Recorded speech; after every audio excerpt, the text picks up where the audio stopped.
So Israel Adesanya is set to face Jan Blachowicz this weekend at UFC 259. Now, with that being said, this may be the most pivotal moment in Stylebender's career, because if he does this, I mean, how can you not rank him as one of the GOATs, honestly? Okay, I won't go as far as to say he's one of the GOATs, but man, I would say he's the best fighter on the planet. I mean, I would say he's pound for pound number one in my book. How will you deny it? Who would you say is better? Khabib is retired, and I feel like Israel Adesanya was that next guy to be the pound for pound number one. So, with that being said, he has a tough task in front of him in Jan Blachowicz. Jan Blachowicz is an interesting case simply because the man, we've all written him off multiple times at the beginning of his career. I mean, he had so many setbacks on his way to championship glory, but to me, the most stunning performance that he ever had was against Dominic Reyes. But what he did to Corey Anderson was just, it left me speechless, honestly. I thought Corey, basically what I'm saying is, I've betted against this man every single fight that he's been in, and I thought Corey was going to go in there and put the pace on him, and I thought Dominic Reyes was going to be too fast, too slick, and technical for Jan Blachowicz. I thought Jan Blachowicz is a little slow. I mean, he still is a little slow, but when he connects hard, and he puts people away. I mean, with the 1-2 that he landed down the pipe on Dominic Reyes after lighting him up with those body kicks, I mean, it sent him on, like, it literally looked like he was on skates and was about to fall flat on his face. Not to mention, it was a punch that Jan Blachowicz threw that broke Dominic Reyes' nose in the fight. So most of the MMA community thinks Israel Adesanya is going to cruise through Jan Blachowicz and go fight John in the future. And hey, look, I'm here to tell you, in this video at least, that I don't think that's going to happen. I think that scary knockout power that Jan Blachowicz has is going to crack Israel Adesanya on the chin and put him down, and it is going to be pretty funny, actually, because a lot of people will not be expecting that, and a lot of people's jaws are going to be on the ground, including mine. If he goes in there and he sleeps Israel Adesanya, that's going to be absolutely crazy. I mean, let's talk some real talk. Let's talk how I honestly see this fight going down. So let's not just speak on hypotheticals. Let's speak on their skills.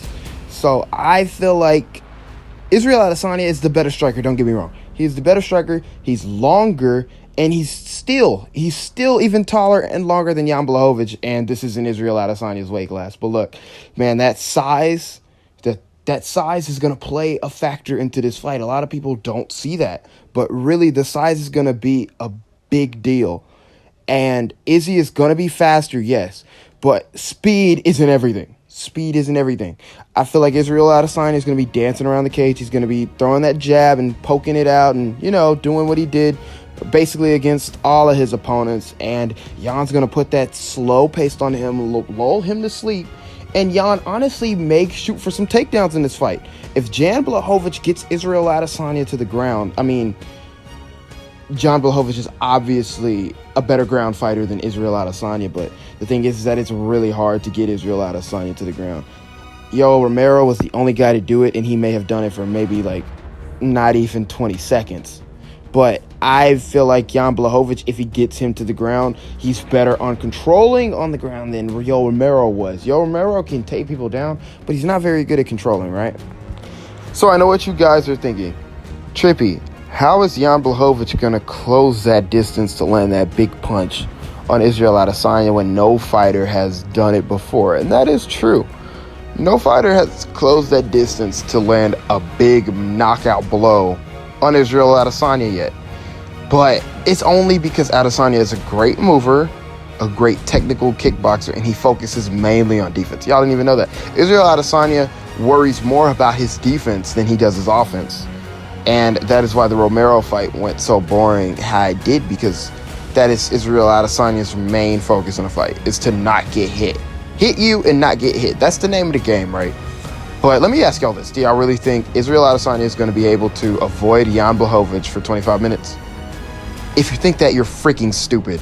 Unless he finishes Jan early, which I don't see happening, Israel Adesanya is not going to be able to avoid Jan Blachowicz for 25 minutes. I mean, Jan Blachowicz will not go in there and fight like Yoel Romero. At least I hope not. He won't go in there and fight like Yoel Romero. He does fight at a slow pace. but he will come in and hunt Israel down and try and land a big blow. And he's going to be chopping at those legs, but so will Israel.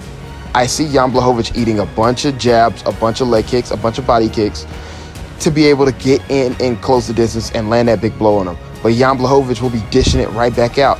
Jan Blachowicz has more devastating leg kick and body kicks than Israel Adesanya. I know that's a debate to have, but I truly believe so. I believe that he has the more effective kicks. Not the better kicks, but the more effective kicks due to just how powerful they are.